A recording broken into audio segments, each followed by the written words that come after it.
ধারার মতো পড়ুক ঝরে তোমারি সুরটি আমার।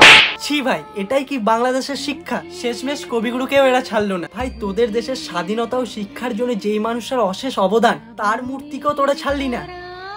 ছি ভাই, ধিক্কার জানাই তোদের। কবিগুরু রবীন্দ্রনাথ ঠাকুরের অপমান মানে সমগ্র বাঙালি জাতির অপমান, সমগ্র ভারতীয়দের অপমান। কিছু বলার ভাষা নেই তোদের।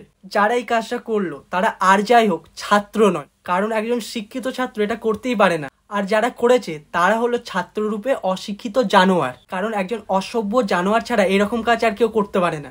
তোদের দেখলে রীতিমতো মায়া হচ্ছে ভাই, তোরা নিজেরাই নিজেদের শেষ করছিস।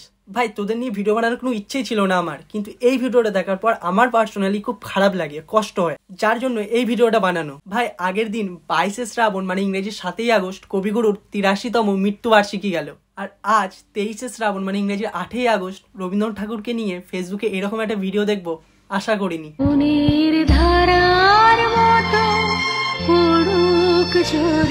ভাই যেই কবিগুরুকে আমরা আমাদের মনের মণিকোটায় রেখে দিয়েছি, তোরা সেই কবিগুরুকে নিয়ে এইরকম ব্যবহার করছিস। ছি ভাই ছি, তোরা কি মানুষ? ভাই এইখানটাই তোদের আর আমাদের মধ্যে পার্থক্য, জানিস তো, মানুষ আর অমানুষে। আমরা যেখানে আমাদের দেশের নেতাজি সুভাষচন্দ্রের মতো সহস্র দেশ নায়কের মূর্তি আমরা আমাদের জীবন দিয়ে রক্ষা করতে পারি, সেই রকম আমাদের ভারত মাতাকে স্বাধীন করা ফ্রিডম ফাইটারদের সম্মান করতেও জানি। তোদের মতো কিছু হলে অসম্মান করি না।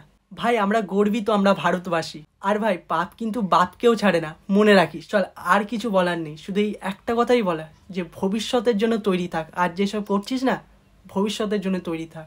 শুধু খারাপ লাগা এখানেই যে শেষমেশ কবিগুরুর মূর্তিটাকেও ছাড়লি না।